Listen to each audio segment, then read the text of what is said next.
Maple Street had the kind of quiet people trusted without thinking about it.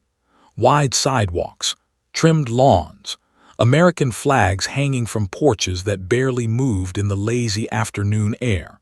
It was the kind of place where parents felt safe letting their kids play outside alone, where danger felt like something that happened on the news somewhere else.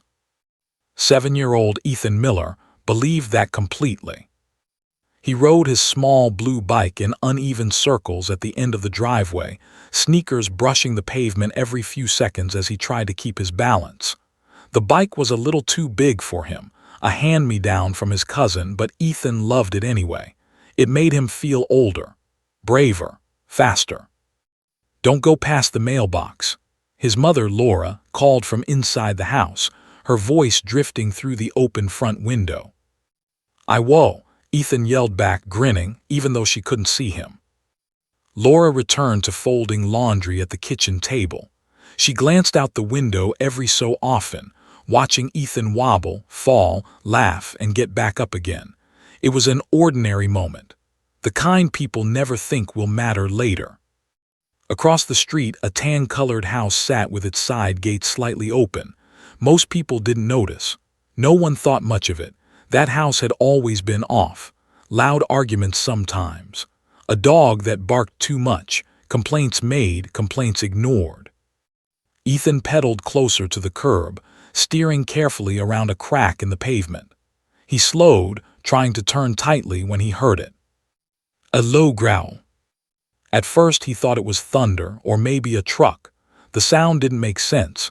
It came again, closer this time, deeper, hungrier. Ethan turned his head. The dog burst through the open gate like a missile.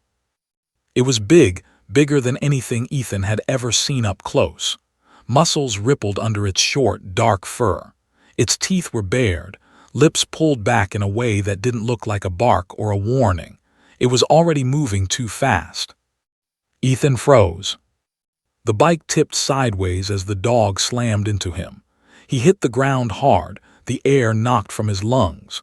Pain exploded across his arm and cheek as teeth snapped inches from his face. The bike skidded away, clattering uselessly across the driveway. Then Ethan screamed. It wasn't a loud scream at first.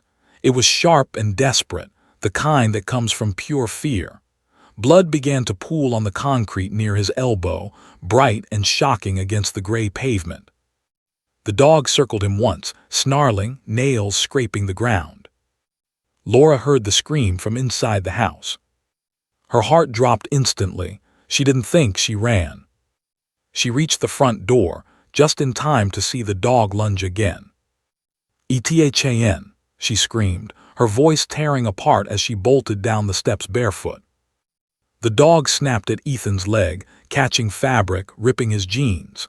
Ethan kicked weakly, crying now, his small body curled inward as he tried to protect himself. The dog barked sharply, spittle flying from its jaws. Neighbors began to notice. A man watering his lawn dropped the hose. A woman pulling groceries from her trunk froze mid-step. Curtains snapped open. Doors creaked as people stepped onto porches, shock plastered across their faces. Someone yelled, "Oh my God." Another shouted, "Call 911." But no one moved closer.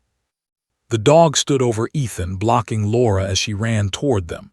It growled at her, teeth flashing, body stiff with aggression. Laura skidded to a stop several feet away, helpless, hands shaking. "Please," she sobbed, holding her palms out. "Please, he's just a child." The dog didn't understand her words, or maybe it didn't care. It snapped again, closer this time, forcing Ethan to scream louder. His voice cracked, raw with terror. Cars slowed on the street. A phone camera was raised. Someone else shouted instructions no one followed. Fear filled the air like smoke. The dog's owner was nowhere in sight. Ethan tried to crawl away, dragging his bleeding arm across the concrete, leaving a thin red streak behind him. His breathing came in short, panicked bursts. He was too small, too slow. The dog lowered its head. Laura took a step forward, despite the danger. "Don't," someone yelled from a porch. "It'll attack you." She didn't care. She was Ethan's mother. But before she could move again, the dog lunged. A shadow crossed the street at full speed. From across Maple Street, Mark Reynolds dropped the grocery bag in his hands and ran. He didn't shout. He didn't hesitate. His body moved before his mind caught up, training and instinct kicking in like a switch flipped on. Years of discipline, of reacting under pressure, of stepping into danger instead of away from it. Mark reached the driveway just as the dog reared back. He threw himself forward. The impact knocked the breath from his lungs as he crashed between the dog and the child. Teeth snapped, grazing his shoulder as he hit the pavement hard. Pain exploded across his back and arm, but he didn't stop. He rolled, pulling Ethan beneath him, shielding the boy with his own body. "Look at me," Mark said through clenched teeth, his voice steady despite the chaos. "Hey, kid, look at me." Ethan sobbed, gripping Mark's shirt with shaking hands. The dog snarled louder now, furious, circling them.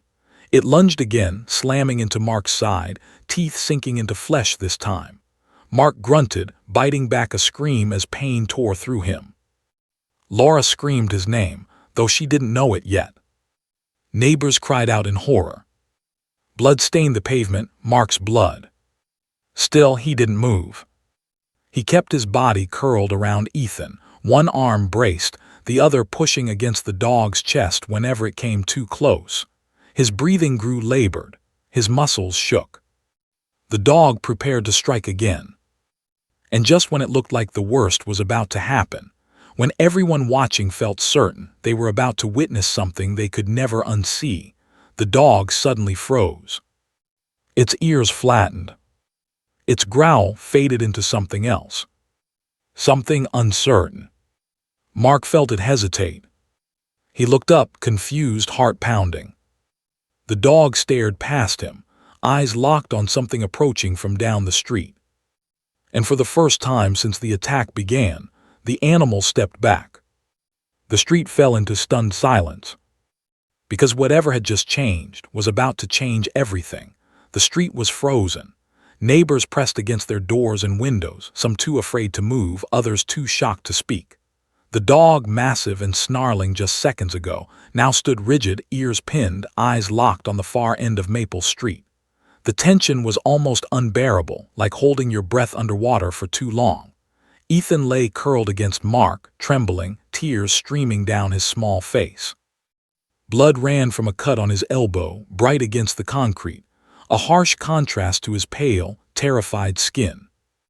Laura's heart raced so violently she thought it might stop. She wanted to rush forward, to scoop her son into her arms, but something in her chest told her to freeze. One wrong move could trigger the dog again. One step could undo all the protection Mark had managed to give him. "Stay still, Ethan. Just stay still," Mark whispered, breathing ragged, one hand pressed against the dog's side to keep it from lunging again. The other hand shielded Ethan as best he could. Sweat ran down Mark's forehead. His arm throbbed where teeth had grazed him. His military training screamed at him to react, but instincts weren't always perfect in real life. Sometimes the split-second decisions that saved lives were the ones no one saw until it was too late. Across the street, a man had his phone out. He pointed, shaking, ready to call 911. Another neighbor shouted, "Somebody do something." But nobody moved closer. Fear had gripped them like ice. In their minds, they imagined being mauled just like the child. In their hearts, they felt frozen, helpless, unsure who should act or how. Ethan's sobs were quieting only slightly. He peeked up, his small, wide eyes scanning the scene. Mark caught the look and forced a reassuring smile, even as his own pain shot up his spine. "It's okay, kid. Look at me. You're safe," he said again, though safe felt impossible when a giant dog snarled a few feet away. The dog's attention shifted, finally revealing what had distracted it. A figure emerged from the shadows of the street, moving fast, confident, and terrifyingly calm. It was a teenage boy from the neighborhood, known to all for skateboarding recklessly. He didn't carry anything, didn't make any sudden movements, yet the dog seemed to hesitate because of him. Mark's eyes narrowed. "What the hell is that?" he muttered under his breath. But he couldn't afford to look away completely. Ethan's life depended on him. The dog growled again, a low, threatening rumble, but it didn't advance.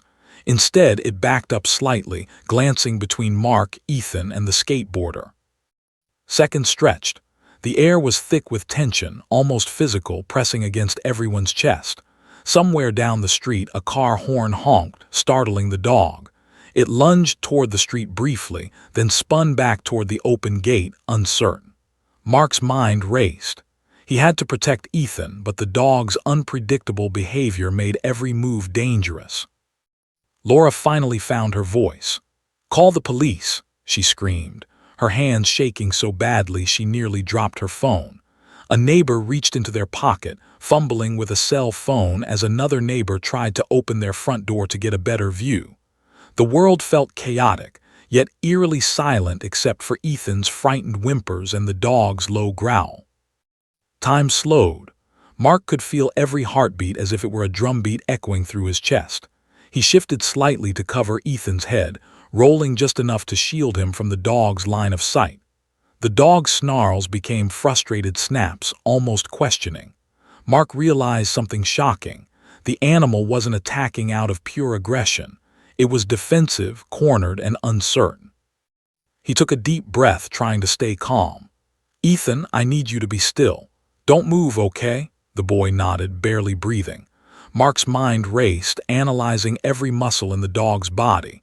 He could see the tension in its shoulders, the flick of its tail, a warning and a hesitation. The dog could strike at any moment. Suddenly, a siren echoed faintly from down the street. Not close. Not near enough to intervene immediately, but enough to unsettle the dog further. It barked sharply, turning its head toward the sound. This was the moment Mark had been waiting for. He made a snap decision. He grabbed Ethan gently but firmly, rolling toward the opposite side of the driveway where the dog's attention was divided. The dog lunged again, but Mark's calculated move drew the dog's focus away just enough to buy them a few precious seconds. The crowd on the street whispered among themselves. Some took cautious steps forward. Some held their breath, afraid to move. And then it happened. The dog froze completely. Its entire body stiffened, ears flattened, eyes locked not on Ethan, not on Mark, but something else. Something approaching fast, invisible to the rest of the crowd. Mark's heart thumped in his chest. He didn't know what had caught the dog's attention, but he knew instinctively it was their chance. The seconds hung heavy, terrifying, and fragile. One wrong move, one misstep, and all the safety he had created could vanish in a heartbeat.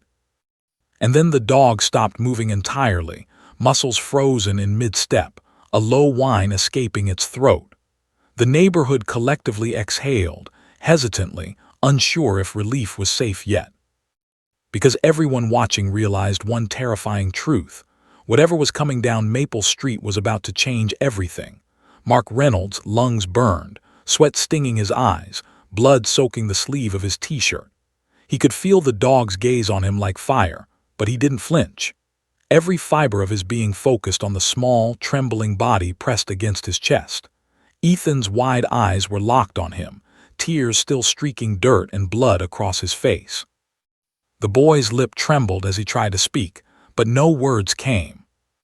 Mark shifted slightly, rolling just enough to keep his shoulder between Ethan and the dog. He gritted his teeth as the animal lunged again, teeth snapping just inches from his ribs. Pain flared, hot and sharp, but he didn't move backward. He had trained for moments like this, not the fear, not the hesitation, but the split-second instinct to protect at all costs. Across the street, neighbors were frozen, hands hovering over their phones, unsure if they should call for help or intervene themselves. One man, an older neighbor, shook violently, muttering, "He's going to get killed." Another whispered, "Someone do something," but no one stepped forward. Fear had them paralyzed. The dog snapped again, dragging its teeth across Mark's arm. Pain shot up his shoulder, but he absorbed it, grunting as he pushed the animal back slightly with his free hand. Every muscle ached. Every heartbeat felt amplified.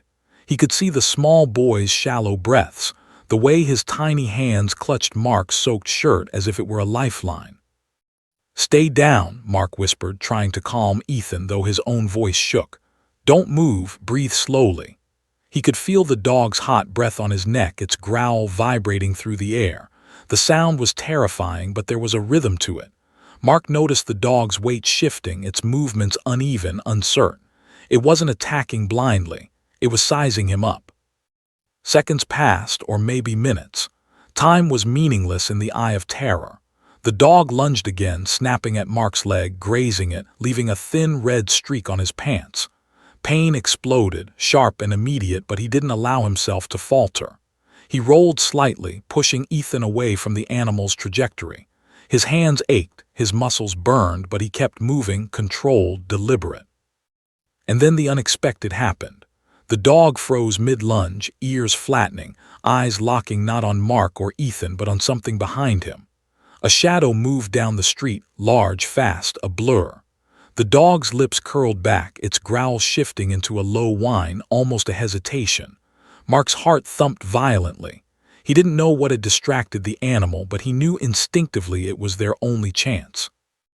Mark shifted again, taking advantage of the dog's hesitation. He whispered to Ethan, "I've got you, you're safe. Don't move, okay?" The boy nodded weakly, face pale, eyes wide, frozen in fear. Mark's vision sharpened. The dog's muscles tensed like a coiled spring ready to strike, but it didn't. It snarled low, indecisive, and backed a fraction, inching away. Mark's own breathing was ragged, body trembling from adrenaline and pain, but he didn't allow himself to think about that. He could hear faint sirens in the distance, distant but growing louder. The sound seemed to confuse the dog further. It snapped its head toward the street, ears flicking. Mark seized the moment, rolling slightly again, dragging Ethan toward the side of the driveway. Laura screamed his name from the steps of the house, her hands trembling as she reached toward them. Mark didn't glance up. He had one focus: keep Ethan alive. Sweat and blood dripped into his eyes, blinding him momentarily. Pain flared up his side as he twisted to shield the boy. His heart pounded so hard he could feel it in his throat. The dog circled them, teeth flashing, but each step was hesitant now. It whined softly, ears flattened, body tense. Mark realized it was terrified of the siren and the approaching figure, a police officer responding to a call from another neighbor who had finally managed to dial 911. The dog wasn't attacking recklessly anymore. It was uncertain, defensive, cornered. Mark whispered again to Ethan, his voice low, steady, and commanding, "Look at me. Right here. I've got you." The boy's trembling hands clutched Mark's arm, his entire body shaking. Mark could feel Ethan's fear transfer to his own bones, heavy and real, but he forced himself to remain calm. Calmness now was survival. Then the dog made a sudden, sharp movement, lunging slightly, but not at Ethan. Its attention shifted again to the approaching police officer. Mark's muscles tensed, ready to react. Every fiber of his body screamed that one wrong move and the attack could resume. But the dog hesitated, its growl shifting to a low whine, tail flicking nervously. The neighbors were finally stepping closer, a few brave souls edging toward the driveway, shouting for the dog to stop. The noise seemed to overwhelm the animal, confusing it further. Mark gritted his teeth against the pain in his arm and sighed, rolling slightly one last time, moving Ethan behind the bulk of his body. The dog froze completely, then suddenly pivoted, running back through the open gate from which it had emerged. Silence followed. The wind stirred the leaves. A faint rustle from the gate echoed ominously. Mark stayed on the ground, breathing heavily, chest pressed against Ethan's small frame, waiting for any sign that the danger wasn't over. Ethan clung to him, sobbing quietly now instead of screaming. "Mom," he whispered, voice trembling, eyes wide, scanning the street. Mark pressed a hand to his back. "It's okay. It's over," he said, though he didn't feel completely certain. The adrenaline still roared in his veins, pain shooting from his wounds, but he had done it. He had saved the boy. From across the street, Laura ran forward, scooping Ethan into her arms. She cried openly, pressing her face into his hair, whispering frantic reassurances. Mark stayed low, letting them move. Only when the boy was finally safe did he allow himself to feel the pain properly. The neighbors gathered around, murmuring and clapping softly, some shaking their heads in disbelief. One whispered, "He could have died." Another muttered, "No, that man just saved him." Mark, bleeding and bruised, struggled to stand. He could barely focus. And then a siren grew closer, louder, more urgent, the real backup finally arriving. The officer who stepped from the patrol car froze briefly at the scene, taking in the aftermath. Mark straightened slightly, exhausted, every inch of his body screaming, and realized something chilling. The dog wasn't just dangerous, it had been unpredictable, aggressive, and uncontrolled. And just as relief began to settle, a new realization hit him like a punch in the gut. The dog hadn't been a stray. It had an owner, and that person wasn't anywhere nearby. The street went silent again, the kind of silence that feels heavier than chaos. Every neighbor stared at the empty yard, the open gate, the vanished dog, and then at Mark and Ethan. Mark's chest rose and fell, his hand pressed against his bleeding arm, and he knew one thing with absolute clarity. This wasn't over. Not even close. By the time Ethan and Laura were safely inside their house, with Mark leaning against the doorframe for support, the neighborhood had erupted into a controlled chaos. Police officers scoured the street, taking statements from neighbors, snapping photos of paw prints, the torn fence, and the scuffed driveway. Sirens continued in the distance, bringing backup, animal control, and eventually an ambulance. Maple Street, once quiet and mundane, now felt charged, every leaf and crack in the pavement a reminder of the terror that had unfolded. Mark's shirt was soaked with blood, cuts streaking his arms and shoulder, and yet he remained alert, scanning the perimeter even as adrenaline began to ebb and pain surged. His military-trained mind refused to relax. Danger wasn't gone just because the dog had vanished. Instinct told him there was more to this story, and the officer who approached him immediately sensed it. "You saved the boy," the officer said, voice low, with a mixture of respect and disbelief. How did you?" He paused, shaking his head. "Doesn't matter, you did it, but we need details. The dog, is it registered? Who owns it?" Mark nodded, glancing at Ethan and Laura. "I don't know the owner personally, but the dog came from that tan house down the street," he said, pointing. "It's not a stray, it's aggressive. I've dealt with trained dogs before, this one isn't acting randomly. Someone raised it to attack, or at least encouraged it." The officer's brow furrowed. "We've had complaints about that dog before," he admitted. "Multiple calls over the past year. Bites, aggressive incidents, fines, warnings. Nothing serious enough for removal.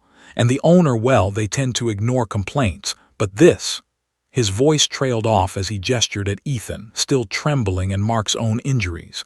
"This is serious. This could have been fatal." Laura shook, gripping Ethan tightly. "I don't understand," she said. "How could they let this happen? He almost, her voice broke and she couldn't finish. Mark didn't answer. Instead, his attention went back to the empty street. Something gnawed at him, a small detail he couldn't ignore. The dog had not just attacked, it had been hesitant, almost controlled by something unseen. Whoever or whatever had distracted, it had done so deliberately. And that didn't make sense unless someone knew exactly how the dog would react. Minutes later, animal control arrived with a handler. They were professional, cautious, gloves on, leashes ready. The handler examined the gate and the yard carefully, noting how the dog had forced its way through, marking the escape path and the subtle signs of agitation. "This isn't the first time we've seen this," the handler muttered, shaking his head. "Dogs like this, they're dangerous, but they're also trained. Someone taught it to be dominant, aggressive, to chase, to bite. That hesitation just now. That's not random, it's controlled." Mark felt a chill run down his spine. He hadn't been imagining it. That pause, the sudden retreat, it wasn't fear. It was recognition. Someone had intervened in a way invisible to everyone else, and that presence had shifted the dog's behavior in a split second. The police began taking statements from neighbors, and for the first time Maple Street buzzed with more than fear, it hummed with suspicion. Every gaze lingered on the tan house with the open gate. The rumors started immediately. Some whispered about a negligent owner. Others speculated something darker, that the dog had been encouraged, even trained to be violent. Questions hung heavy in the air. Why had no one acted before? Why hadn't complaints resulted in action? And who or what had the dog recognized just before it fled? Mark's military discipline made him notice patterns others didn't. Paw prints spacing how the dog had circled before attacking. Everything indicated training, not randomness.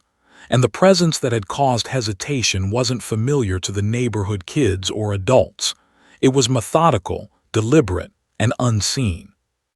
Laura finally spoke, voice trembling. Why did it stop? What did it see? Her question lingered in the air, heavy and unanswered. Mark looked at her, at Ethan, then down the street where the gate still swayed in the breeze. I don't know, he said quietly.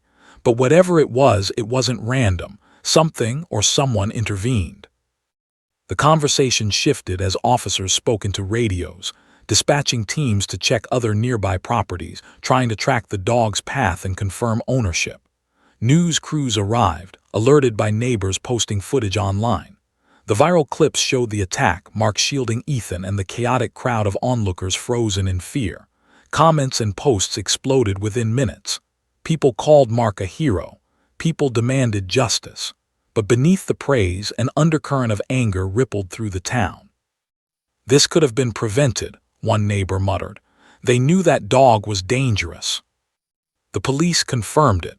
The owner had received multiple complaints over the past year, fines issued, but nothing had escalated to removal. The town had ignored warnings. And now, because of that negligence, a small boy had been nearly mauled, and a man had been injured trying to save him. Meanwhile, Mark's attention remained split. He watched the crowd, the streets, the vacant yard, trying to reconstruct the moment when the dog had suddenly stopped. He replayed it in his mind. The pause, the attention shifting toward something down the street, the hesitation, the controlled retreat. It wasn't fear. It wasn't instinct alone.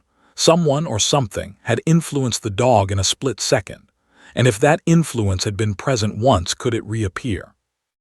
Mark shook the thought away as EMTs finally assessed Ethan, checking for lacerations, scrapes, and shock.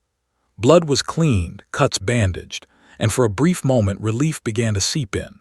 But Mark stayed by Ethan's side, crouched low, refusing to let his guard down. Even as the boy's tears slowed, even as Laura hugged him tightly, Mark's mind focused on the gaps, what no one else saw. The dog's owner hadn't been present. No one had witnessed their arrival or intervention. And yet the dog had responded instantly to an unseen presence. Something or someone had been in control, directing behavior without being noticed. Mark knew, with the certainty that comes from experience in life-or-death situations, that this was no coincidence. As the police began filling out reports and documenting injuries, Mark stepped aside for a moment, feeling the pain in his shoulder flare with every breath. His eyes never left the empty street. Maple Street had returned to a deceptive calm, but he knew better. Something larger was at play here, something calculated. And then came the first hint of a twist that would shake the town further. A neighbor approached the police, holding a phone, her face pale. She spoke quickly, pointing at the footage she had captured. The dog's sudden stop, the pivot, and a shadow barely visible near the fence before the retreat. The officers gathered around the screen. They paused, zooming in, scrutinizing the footage frame by frame. The shape wasn't human, or at least it didn't appear to be. But whatever it was, it had affected the dog's behavior in an instant, changing the course of events, saving Ethan. A low murmur spread through the small crowd. What exactly had intervened? Mark's jaw tightened. He didn't know. But he had learned a vital truth. The attack had been only the beginning. The dog's sudden shift, the unseen influence, the owner's absence, all of it pointed to something bigger, something the town wasn't ready to face. And as Maple Street held its collective breath, No one noticed a pair of eyes watching from a shadowed window across the street, tracking the chaos, waiting, knowing that the story was far from over. The question that now haunted everyone and would not let them rest was simple, terrifying, and unresolved. If the dog had acted under control once, could it happen again? And who or what was behind it? By late afternoon, Maple Street had transformed from a quiet suburban lane into a scene of hushed speculation and viral spectacle. Phones were everywhere, neighbors replaying clips of the attack over and over, each viewing amplifying the horror, the heroism, and the chaos that had unfolded. Someone uploaded the footage to social media, and within hours the video had tens of thousands of views. Ethan's terrified cries, Mark shielding him and the dog lunging, snapping, and then suddenly freezing, all of it captured in stark, unsettling clarity. The town's calm had been shattered, but now the world was watching too. Mark, still bleeding and bruised, stood in the driveway, cleaning himself off as best he could, while EMTs attended to minor injuries on other bystanders who had been trampled or jolted by fear. His gaze never left the footage being replayed on phones and tablets. Every time he saw the dog's hesitation, the pivot, the sudden retreat, he felt that cold, undeniable chill in his chest. This was no ordinary attack. The footage told a story the neighbors hadn't realized.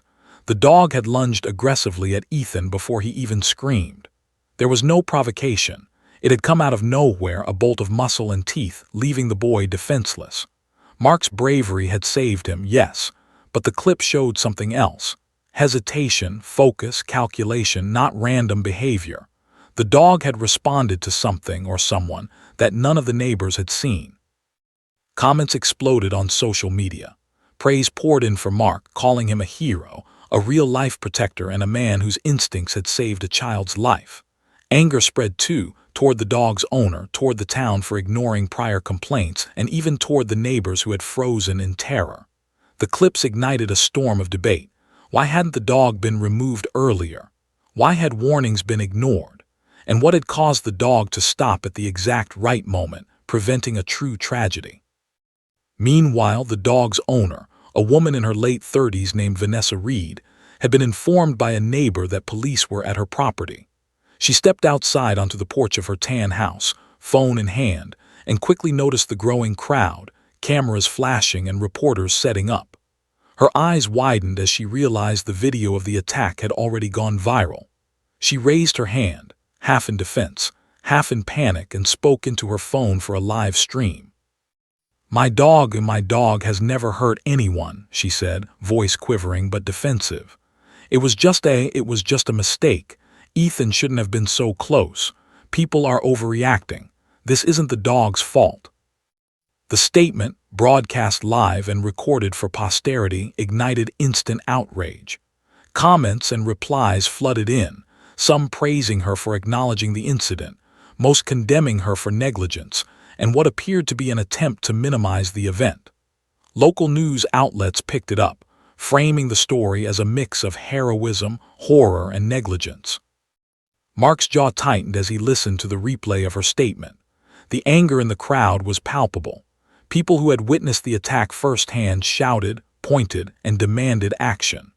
The viral footage, combined with Vanessa's defensive response, escalated the town's anger into something more intense, almost combustible. Maple Street, normally sleepy and uneventful, had become the epicenter of a social and emotional storm. Even with the chaos, Mark noticed subtle details in the footage: the dog's body language, the shift in its muscles, the low growl that transitioned into hesitation. Something had influenced it in that brief moment, something no one had expected. Mark replayed the section frame by frame, trying to understand what had stopped the animal. Whatever it had been, it had saved Ethan's life. But it wasn't fear. It wasn't instinct. It was calculated. As investigators arrived to question neighbors and document evidence, Mark stayed near Ethan, keeping a protective hand on the boy's shoulder. His eyes scanned the surrounding houses, searching for the unexplained variable, the thing that had stopped the dog mid-attack. In the video, a fleeting shadow appeared near the fence at the exact moment the dog froze. The officers looked at it skeptically, unsure whether it was a person, an object, or simply a trick of the light. Mark, however, recognized it for what it might be, a purposeful, unseen intervention that no one else had noticed. The story quickly escalated beyond Maple Street. Social media users speculated wildly. Was this a dog trained to attack? Had Vanessa deliberately encouraged aggression? Who, or what, caused the dog to hesitate just long enough to save a child's life? The questions spread faster than the story itself. Reporters arrived at the scene, interviewing neighbors, capturing reactions, and pressing for official statements. Mark's military instinct remained heightened. He could see the reactions, the panic, the fear, but he also noticed the subtle nervousness in Vanessa's stance as she attempted to address the crowd. She spoke carefully, measured, aware that every word was being recorded. Yet Mark's gut told him that her presence or absence during the incident was part of a larger puzzle. Meanwhile, Ethan's recovery in the kitchen was slow and quiet. Laura tended to his scrapes, tears still streaking her cheeks. "He's okay now," she whispered, trying to soothe him. But Ethan, wide-eyed, kept glancing at the window, the street, the tan house. Something about the dog, about the sudden pause, had lodged in his mind like a splinter. Mark's own thoughts were darker, more precise. The footage revealed everything: the dog's aggression, his intervention, the split-second hesitation.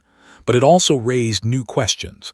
If the dog had responded to an unseen influence once, what if it happened again? What if the person, or presence, responsible hadn't left the street? And why had the dog been allowed to roam free despite prior warnings? The officers finally cordoned off the yard, preparing to confiscate the dog and investigate the owner. Animal control emphasized the seriousness. This was no ordinary pet. The dog had shown aggressive tendencies multiple times before and now had inflicted injury on a child and an adult. Its owner's negligence could not be ignored. Yet the town's collective fear extended beyond the legal consequences. The fleeting moment in the footage, when the dog froze, suggested something almost supernatural in its precision. Maple Street residents whispered theories: a trainer, a signal, or something even stranger. Mark knew that this incident wasn't just about negligence or heroism. It was a glimpse into something unpredictable, something beyond normal understanding. The dog's sudden obedience, its targeted distraction, had saved a life, but it had also exposed a truth that no one on the street could fully comprehend. By nightfall, the video had gone national. News outlets, social media platforms, and local blogs dissected every frame, praising Mark's heroism while criticizing Vanessa Reed. Hashtags began trending: "Hero on Maple Street, dangerous dog, unseen savior." Yet amid the attention, the unexplained shadow in the footage, the moment that had caused the dog to stop, remained unnoticed by most viewers. Mark returned to the edge of the street, scanning the neighborhood one last time before leaving with Laura and Ethan. He didn't speak much. The adrenaline had faded, leaving pain, fatigue, and an unshakable awareness that this story was far from over. Whatever had influenced the dog, whatever had intervened in that critical moment, was still out there, watching, calculating, and waiting. And Maple Street, quiet once again under the dim evening sky, held its collective breath. The viral footage had captured heroism, fear, and danger, but it had also captured the beginning of a mystery that no one yet understood. The question lingered in everyone's mind, echoing long after the last news camera left. If the dog had been stopped once, what or who would decide its next move? Maple Street had never been the same since that Saturday afternoon. The viral footage of the attack had turned the quiet suburban lane into a hotbed of social media frenzy. Neighbors argued in small clusters on lawns and driveways, some praising Mark Reynolds, others condemning Vanessa Reed. The news cycle was relentless. Interviews, live streams, hashtags, and viral clips consumed the town's attention, each iteration intensifying outrage, curiosity, and fear. What had been a simple afternoon bike ride for Ethan Miller had spiraled into a spectacle that captivated an entire community, and eventually, the nation. Vanessa Reed, the dog's owner, had stepped forward on a local morning show attempting to defend herself. Her appearance only fueled the fire. Dressed in a neutral sweater, hair pulled back, she addressed the camera carefully, rehearsed. I love my dog. It has never hurt anyone before. Ethan should have stayed away. I didn't see it happen. I'm sorry. Her voice quivered with a mixture of fear and defensiveness. But the audience, online and in the studio, was unforgiving. Social media exploded, criticizing her, accusing her of negligence and vilifying the town's inaction over prior complaints. Comment sections overflowed with outrage. How could anyone let a child be attacked? She knew the dog was dangerous. This could have been a tragedy. While the town argued over blame, Mark stayed silent, quietly tending to Ethan and Laura in their kitchen, who were still trembling from the ordeal. The boy had calmed, but his wide eyes darted constantly toward the street. Every shadow, every sudden noise sent him flinching. Mark understood. Some experiences linger, imprinted like fire on the mind, refusing to fade. Mark's own story began to emerge through the news coverage. His military background, previously unknown to the town, became central to the narrative. He had served multiple tours overseas, trained in high-risk extractions, ambush responses, and combat rescue operations. That experience explained his split-second decisions, his unwavering presence, and the precise protection of Ethan in the face of extreme danger. News outlets labeled him a hero, social media users a real-life protector, and locals began to understand why the boy had survived. Yet Mark himself wasn't interested in the fame. The physical pain from his injuries, the lingering adrenaline, and the knowledge of what could have happened kept him grounded. His mind circled back to the dog's sudden, inexplicable hesitation. That moment, the brief pause that had saved Ethan, haunted him more than the attack itself. Something or someone had influenced the animal in that exact critical second, and despite Vanessa's presence, Mark was certain the effect hadn't come from her. The town's anger intensified as animal control and police confirmed the dog's history. Aggressive behavior reported multiple times, fines issued, complaints ignored. Maple Street had allowed danger to fester. Some neighbors began organizing petitions, demanding stricter animal laws and accountability for negligent owners. Signs were posted on lawns, social media groups buzzed with plans for town meetings, and the mayor faced mounting pressure. Maple Street had never been politically or socially this engaged. Anger and fear had sparked a frenzy. Ethan, meanwhile, watched everything with the eyes of a child who had glimpsed danger too early in life. He clung to Mark every time Vanessa's name was mentioned or reporters asked questions. "He saved me," Ethan whispered repeatedly, his voice still trembling. Laura smiled weakly, tears in her eyes, grateful for the hero who had intervened when no one else could. Then something unexpected happened. Mark noticed the faintest hint of movement across the street, a shadow in the yard of another house, subtle, almost imperceptible. He froze. The dog's previous hesitation, captured in the viral footage, had not been a fluke. Mark's instincts screamed that the presence, whatever it was still watching, calculating, waiting, and the thought sent an icy shiver through his spine. As Mark processed the scene, the town's outrage began to collide with fear. Conversations shifted from anger at Vanessa Reed to speculation. Was there more danger? Could the dog return? Could another child be attacked? Social media debates spiraled into heated arguments, creating a maelstrom of fear, blame, and uncertainty. Despite the chaos, Mark focused on one thing: Ethan. He crouched beside the boy, reassuring him, whispering calmly, grounding him against the storm outside. The media frenzy, the angry neighbors, the viral videos, all of it mattered less than keeping the child feeling safe. And yet, Mark's trained mind never stopped analyzing. The dog, Vanessa's absence, the shadow in the footage, it all formed a puzzle. Then came the tipping point. At a town meeting convened in the evening, residents demanded answers. Animal control, police, and local officials presented the history: prior complaints, fines, missed opportunities. The atmosphere was electric. Every parent, every neighbor was tense, on edge, waiting for a solution. When Vanessa attempted to speak, the crowd erupted. Questions shouted, demands for justice, accusations hurled across the room. Cameras captured every moment. Live streams spread it further. Vanessa faltered, and Mark noticed a subtle change in her demeanor, a nervous glance, a slight hesitation, as if aware that the town's scrutiny was deeper than she expected. Amid the tension, Mark remained calm, a rock in the storm. He didn't speak unless necessary, but his presence commanded attention. People looked at him not just as a hero, but as someone who had seen danger and understood it. When he finally addressed the room, his voice was steady but firm. "The child is safe. That's what matters. But don't let the dog's behavior distract you from the bigger issue. There's responsibility here. The danger isn't just about this dog. It's about accountability, preparation, and awareness. And we can't forget that what saved the child today may not be there tomorrow." Whispers swept through the crowd. People looked at one another, considering Mark's words.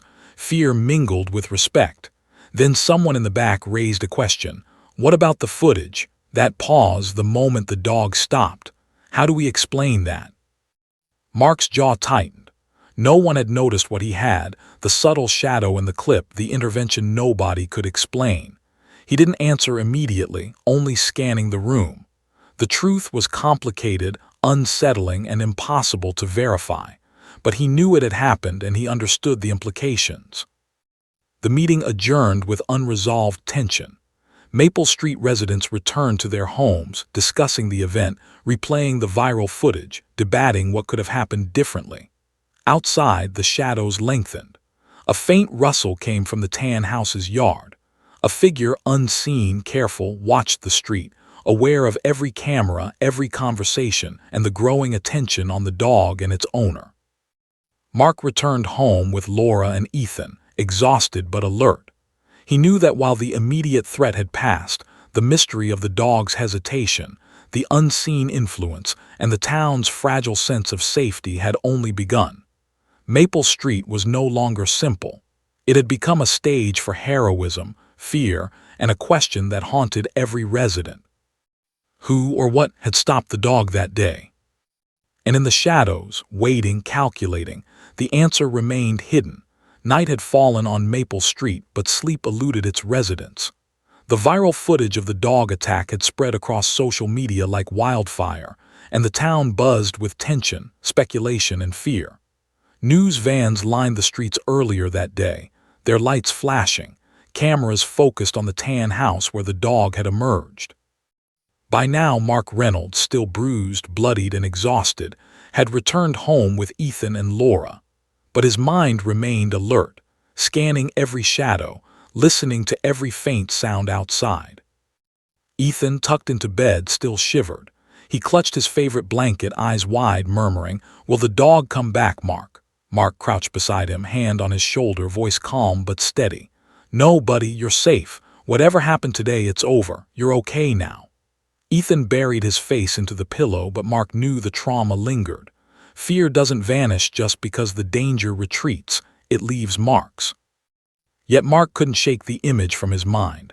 The dog's sudden stop, the precise moment it froze, the shadow that influenced its movement. No one else had noticed it in the footage. No one else could explain it. It had saved Ethan's life, but Mark realized with a chill that crept up his spine that the force behind that intervention was still present, still watching. Meanwhile, Vanessa Reed had been summoned by police and animal control. The investigation intensified after the viral spread of the footage, and public outrage demanded accountability. Neighbors' complaints over the past year suddenly carried weight, and authorities began piecing together a record of negligence. By evening, the dog was officially removed from her property, held for assessment at a secure facility. Veterinarians and animal behaviorists examined it, confirming what Mark had suspected. The dog was highly aggressive, possibly trained, and unpredictable. Its hesitation during the attack was not instinct alone. It had been influenced externally with precision. Mark watched the news coverage from his living room, Laura beside him, Ethan sleeping quietly. Reports speculated about the dog, Vanessa's responsibility, and the mysterious intervention captured in the viral video. But none of the media could explain the moment Mark had seen, the shadow that had controlled the dog's behavior for a critical instant. Then came a knock at the door. Mark's muscles tensed. At this hour, who could it be? Laura's eyes widened, but Mark gestured for her to stay calm. Slowly, he approached the door and opened it to find a uniformed officer holding a small package and a folder. "Evening, sir," the officer said quietly. "We believe this is important for you to see. It was left anonymously, but it seems directly related to the incident today." Mark took the package, heart hammering. Inside was a folder with surveillance photos from around the neighborhood, captured by someone who had been observing Maple Street long before the attack. One photograph froze Mark in disbelief. A figure, partially obscured, crouched near the fence of Vanessa Reed's property, appearing to signal the dog just before it froze mid-attack. A hand gesture, subtle but unmistakable.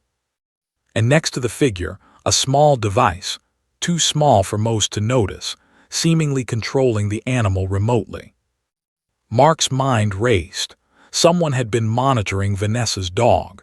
Someone had deliberately intervened at the exact moment Ethan was in danger.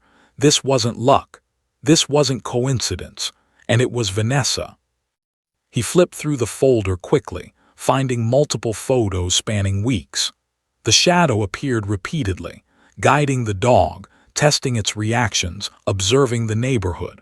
Mark realized with horror that Ethan had been targeted, not by the dog directly, but by someone who had engineered the circumstances to manipulate the attack. This isn't random," Mark murmured, voice low. Laura peered over his shoulder, horrified. "Someone wanted what? Why?" Mark didn't answer immediately. Instead, he focused on the final photo in the folder.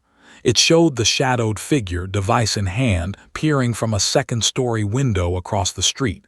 The caption scribbled beneath it read, "Phase 1 complete. Target secured."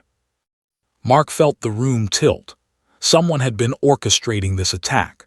The dog, Vanessa, the neighborhood, everything had been manipulated for a purpose he could barely comprehend. He immediately called the officer. "You need to track this. Whoever left these photos, find them.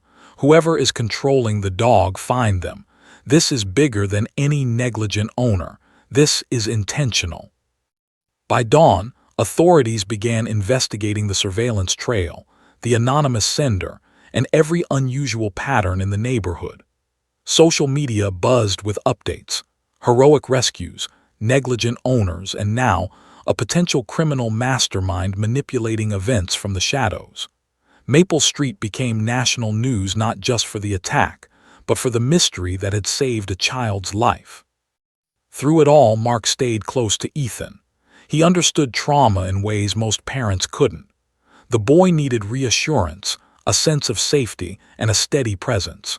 And Mark, bruised, bloodied, and haunted by the knowledge of a hidden manipulator, became that anchor. Days later, after police traced the device to a nearby tech-savvy teenager with a history of animal experiments and online stalking, Mark learned the chilling truth. The dog attack had been orchestrated. Ethan had been chosen randomly, and the intervention, whatever had paused the dog, was the teenager's backup mechanism, intended as a fail-safe, not as a safeguard. Someone had manipulated chaos, and only Mark's quick thinking had truly saved the boy. Vanessa Reed faced criminal charges for negligence. The dog was permanently removed from her care and placed under strict supervision, but the town's peace never fully returned. The incident had scarred them collectively.